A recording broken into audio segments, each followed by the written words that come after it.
The Lakers looking to bounce back against a Grizzlies team who played without Ja in Game 2 and still found a way.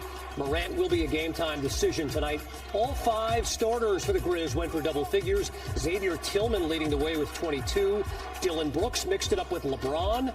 Again, Morant with that hand injury, a game-time decision. And the floor inside Crypto.com arena figures to be a go, although it's undergoing a change as we speak. Swap out the old Clippers signage, make way for the purple and gold, and that means the now and later Gator loafers of Dave McMenamin are outside the crypt right now. Dave joins us here on SportsCenter, and a lot of noise surrounding LeBron James since Game 2. But the Lakers are focused on Anthony Davis and his production tonight. What are they saying that they need to do to get AD going? Yeah, Anthony Davis was 4 for 14 from the field in Game 2, his worst shooting percentage in any playoff game of his career when he attempted 10 or more shots. I talked to Austin Reeves about this morning. He said there's a couple things the guards can do better spacing so Anthony Davis doesn't attract a crowd when he gets the ball. LeBron James said yesterday they got to make sure they get Anthony Davis the ball with more time on the shot clock, not with like 5 or 7 seconds to go. He has time to methodically pick apart the defense. And then also, they said he's been locked in demeanor-wise. They're not worried about him coming with the requisite energy, the requisite focus to take care of Game 3. It's just what they can do, tactically to help him out. Jared Vanderbilt also needs to be more of an offensive threat because if he's not going to shoot the ball, Jaren Jackson can sag off of him, and that's the second defender on Anthony Davis every time down the floor. Yeah, the Lakers really need AD on defense a lot when he's not on the court. Memphis shooting 23% better from two-point range when AD is on the bench. That's Dave McMenamin from outside Crypto.com arena in Los Angeles.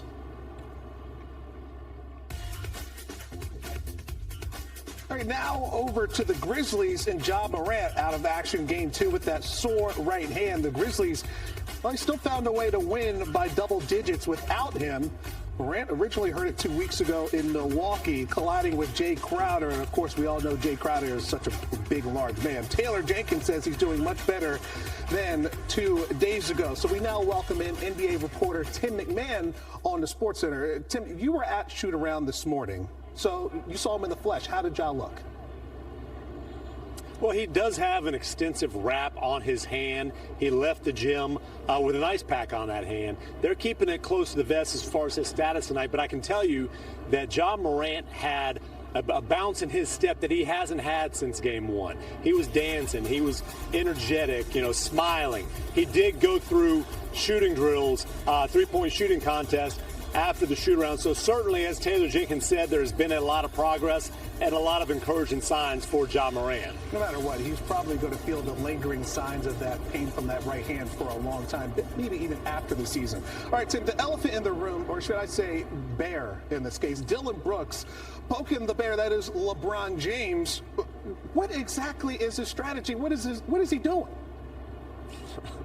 Number one, this is what Dillon Brooks does. This is who Dillon Brooks is. He annoys the hell out of the other team's superstar before the game, during the game, and he tries his hardest to do it afterwards. And Dillon Brooks wants attention. He wants recognition. He understands saying something crazy about LeBron James is a pretty good way to get it. Now, if you want to give him credit for playing chess, you could say, hey, is he trying to bait LeBron into attempting to take over a game? The Grizzlies would love it if LeBron puts up 35 shots. The rest of his Lakers teammates aren't able to establish a rhythm, and then 38-year-old LeBron James is kind of puttering down the stretch, running out of gas in the fourth quarter. But this ain't LeBron James' first rodeo. I think it's going to be hard to kind of drag him into that sort of a situation. Listen, puttering or not, I don't want to be anywhere near a 6'9" freak of nature who's 250-plus pounds. NBA reporter Tim McMahon on SportsCenter. Thanks for your time. Tim attracting a crowd there, huh? Right, exactly. According to Vegas, poking the bear may not be a good strategy. Caesar Sportsbook put a boost out there for LeBron James to score 40 points tonight. His last 40-point playoff game, Game 5, 2020 Finals against the Heat in the bubble.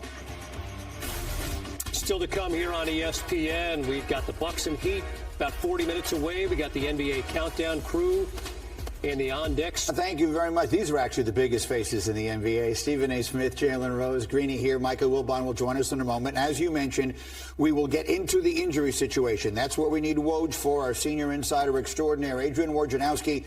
We're waiting for news on Giannis, waiting for news on Ja Morant. Woj, what can you tell us? Greeny, the Bucks have ruled out Giannis Antetokounmpo for Game 3 tonight in Miami. It's concerning, I think, for the Bucks. This lower back injury from back in Game 1. There was optimism around Giannis being able to play in Game 2 and then leading into Game 3. But he tried. He's not able to go tonight.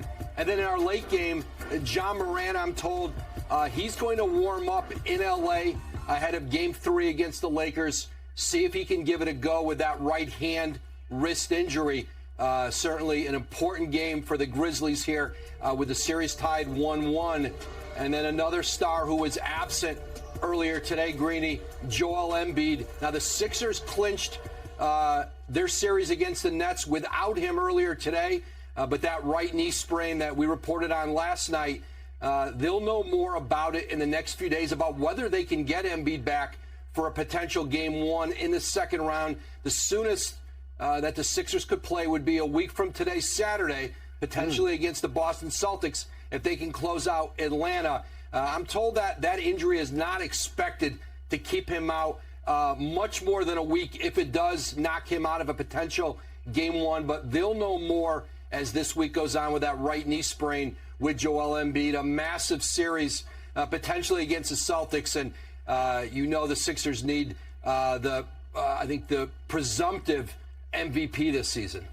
For sure. All right, well, excellent. As always, thank you. We'll see you on Countdown starting in about 25 minutes. Let me bring the crew in here for the analysis. Again, injury, such a huge part of the storyline. Stephen A., Jalen, and Michael Wilbon, as promised. Stephen A., we'll start with you. We have our doubleheader coming up tonight on ESPN. What is the number one thing you have your eye on in our two games? Well, the number one thing I have my eye on is whether or not LeBron James is going to go on the court and remind Dillon Brooks who the hell he is. He heard all of that chirping. He got annoyed at the media asking him about Dillon Brooks. But at the end, he said the game is won in between those four lines. You know what else happens in between those four lines? People getting checked. That's what he needs to do to show that there are levels to this. Of course, Anthony Davis has to show up and not look comatose like he did in Game 2. But the number one thing I'm looking for is LeBron James in front of a home crowd in L.A. for the playoffs. I'm looking for him to show up and remind Dillon Brooks there are levels, and there's a level that I'm on, and there's a level that you are nowhere near. That's our late game tonight. Michael Wilbon, what do you have your eye on tonight? Well, I want to see if the Miami Heat, led by Jimmy Butler, can, take advantage of the absence of an opposing star, Giannis, in the way that Phoenix is taking advantage of Kawhi Leonard specifically. I know Paul George is out too, but Kawhi Leonard being out of that Clipper lineup, taking advantage, taking control of the series. Can Miami do that? Look, we all thought that Milwaukee was going to be in control. Everybody is picking Milwaukee in this series. But with Giannis out, what does Miami have to say about this? And Jimmy Butler, as we know, has been great when challenged in the playoffs over the last few seasons. What's Miami going to do about this tonight, if anything? Great points, gentlemen. That's why I'm looking at the Milwaukee Bucks, because like us, they just saw the Philadelphia 76ers complete a sweep without Joel Embiid. Now playing without Giannis, they're the split in this series. Their championship core of depth in particular, Drew Holiday, I consider him the most underrated great player in the league, is averaging 20 and 13 in these playoffs. More minutes for Chris Middleton, who seemed to be getting this championship level form back, averaging 24 and a half. They made more three-pointers in their previous game than any team in the history of the NBA playoffs. Can the Bucks, without Giannis, still find a way to take a stranglehold on this series if they can go up 2-1 without Giannis? We will find out. Again, Miami, Milwaukee, followed by the Lakers and the Grizzlies. Our doubleheader will start your night with NBA Countdown in about 23 minutes here on ESPN. Meantime, Kevin and Max, who send it back to you. All right, gentlemen, thanks. Chris Paul came alive in this one, in particular the fourth quarter, scoring 12 of his 19 in the final quarter.